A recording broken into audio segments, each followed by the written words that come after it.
les signes qui montrent que votre foie est malade. Mais très cher, contrairement aux idées reçues, les symptômes évocateurs d'un foie malade sont rares et se manifestent souvent à un stade très avancé de la maladie hépatique. Impliqué dans plus de 300 fonctions vitales, le foie participe pleinement au bon fonctionnement de notre organisme. Comme cet organe est un travailleur discret mais infatigable, le diagnostic d'une mauvaise fonction hépatique peut être difficile en raison de l'absence de symptômes spécifiques. Mais avant de vous parler des signes qui montrent que votre foie est malade, abonnez-vous à cette chaîne.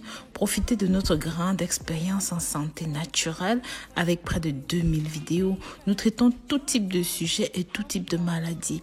Cliquez sur la clochette de notification pour être informé de toutes nos nouvelles vidéos.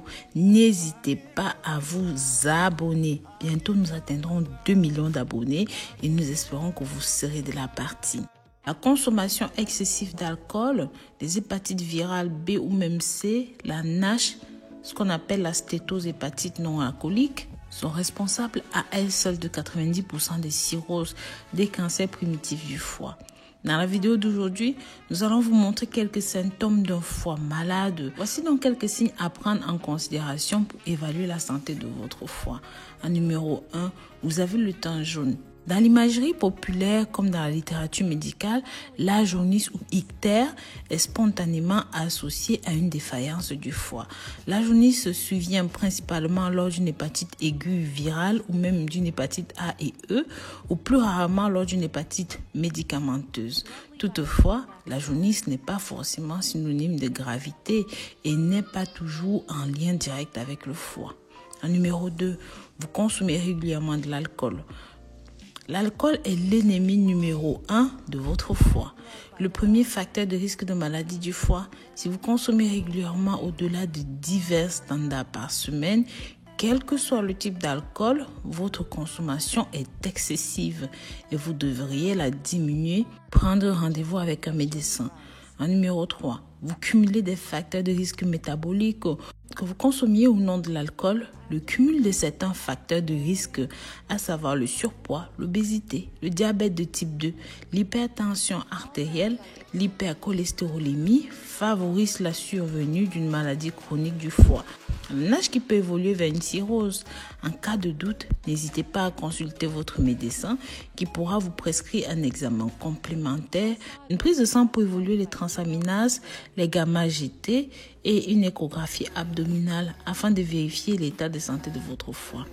En numéro 4, vous avez un ventre gonflé. Vous pensez peut-être à une cirrhose. En palpant votre foie, vous ressentez une pression ou une tension anormale. Vous craignez une cirrhose par exemple. Selon les médecins, si votre douleur est peut-être bien réelle, cela est probablement davantage dû à votre côlon ou à votre vésicule plutôt qu'à votre foie qui souffre. En numéro 5, vous pensez avoir une crise du foie. Contrairement aux idées reçues, la crise du foie n'existe pas. Même si vous souffrez d'embarras gastrique ou même vous êtes dans un état nauséeux, l'origine de vos maux est à considérer du côté de votre estomac ou même de vos intestins, mais pas de votre foie. En numéro 6, vous pensez que le café endommage votre foie. Souvent accusé à tort, le café, lorsqu'il est consommé dans les quantités raisonnables, à savoir 2 à 3 tasses par jour, est plutôt protecteur du foie. Rappelons que les symptômes tels que la sensation de fatigue, des troubles digestifs, des maux de tête sont fréquents, un petit peu spécifiques et ne peuvent à eux seuls être évocateurs d'une maladie du foie. Pour conserver un foie en bonne santé, adoptez une alimentation équilibrée, faites régulièrement de l'exercice et limitez votre consommation en alcool. Bien sûr, je vous propose ici un petit remède naturel pour nettoyer le foie, les reins, le pancréas.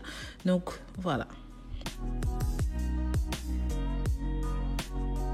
Pour cela, nous aurons besoin de 4 tiges de feuilles de persil et d'un citron. Commencez par laver et nettoyer vos feuilles de persil. Ensuite, découpez-les en petits morceaux et mettez dans le mixeur.